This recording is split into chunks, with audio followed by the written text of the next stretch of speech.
talk about a couple of songs on Sea of Cowards? Yeah. Die by the Drop is a terrific opener.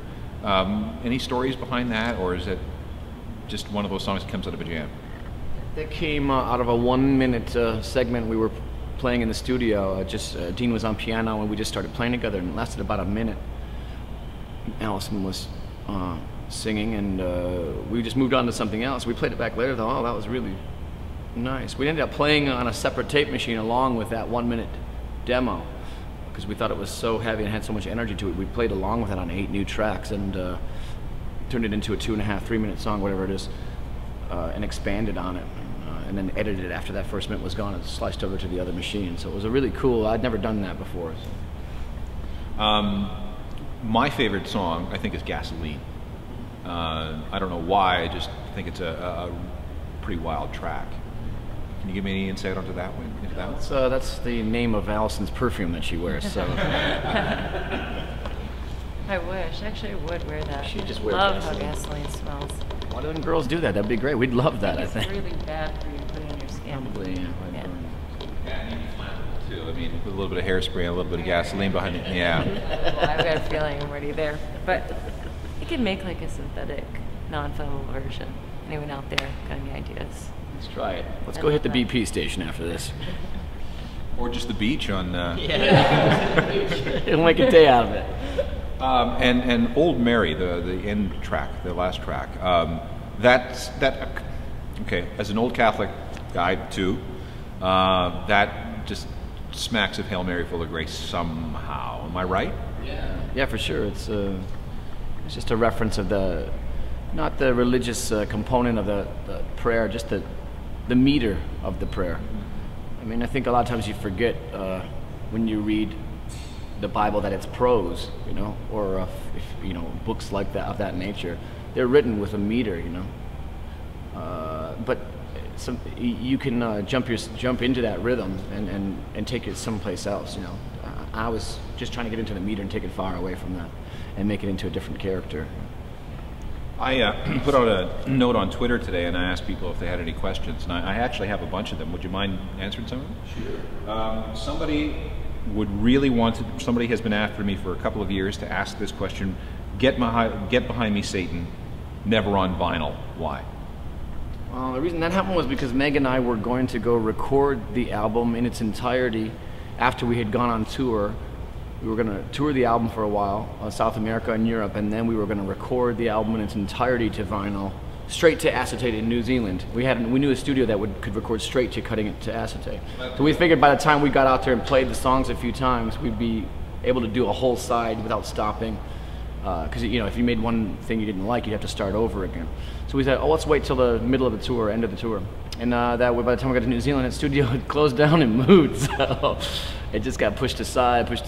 And but now that we have Third Man up and running, and we're re-releasing, we remastered from analog tape the first 3 White Stripes albums that's coming out this fall, and then Get Behind Me, Satan's coming soon after.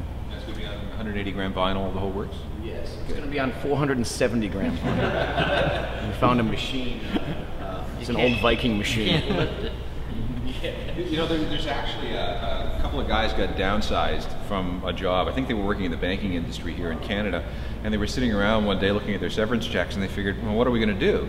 So they said, why don't we open up a record pressing plant? So they did, and they're running this thing flat out. They did 20,000 White Stripes, Arcade Fire records, and they just can't keep up with the orders. I mean, there aren't that many pressing plants around these days. There aren't, but it's the only segment of the music industry that's rising in sales. Again, this report just came out as CD sales dropped to 20% again, and vinyl sales are up.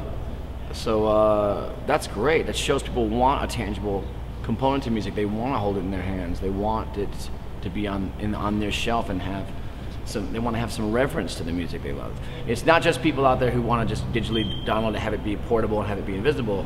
That's one component, and that's all nice and good and all that, but there's a segment that's growing and growing, people to re-acknowledge the beauty of the artifact, Yeah. I've got a digital camera. I've never printed out a photo. Right. They don't look good, man. When you printed out an album cover that comes with a digital download. It's just on my screen on my iPod. Right. But a record I would hold in my hand. really own the record until you have the vinyl almost. So it's like you watch the movie on a iPad or a laptop. You didn't really see it in the theater. You feel like almost you didn't really see the film. Yeah. I don't know. It's just a way you look at it, I guess.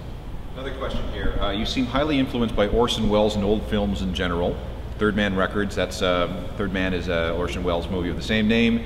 The song Union Forever, all the lyrics are lines in Citizen Kane. Why the Citizen Kane connection, the Orson Welles connection? He's a big idol of mine. One of the first sort of auteurs that I, as a teenager, fell in love with and just tried to discover as much as I could about him. I worked at a movie theater in Detroit called the Fox Theater, and they showed Citizen Kane. I had a re-release of it, and I went in during my break and watched the film, and I was just mesmerized. And it was the kind of film I almost kind of looked back and said, I don't really know why that connected with me so much. I shouldn't have resonated with my head at the time, like 15 years old or something. My head was someplace else, but for some reason it sort of penetrated and stuck with me. I've always gave a little acknowledgement to him, also the number 3. So that was because he sort of started me down a different path. When you were working as an upholsterer and slipping little pieces of poetry into those reupholstered couches, has anybody ever found one? I don't know. I don't think so. No one's ever told me if they have. I don't know. There was another thing too we did was the upholsterer I work with. I had a band called the Upholsterers, and we put 100 vinyl records inside of 100 pieces of furniture that are out there right now. Well, it was an upholsterer's record, but it was printed on clear vinyl with a clear cover, a see-through transparent cover, so that you couldn't even X-ray the chair to see if it was in there. It was the idea, but the joke behind it. So they're out there. There's like 100 pieces of them out there somewhere. I can't tell you. It's a secret. That's a great one. Well, thanks for your time. I really appreciate it. Hope you enjoyed the show tonight, and you got the skyline and everything here. So thanks again, and we'll talk to you guys soon. I hope probably another 10 months when there's another record. Yeah, hopefully. I hope so.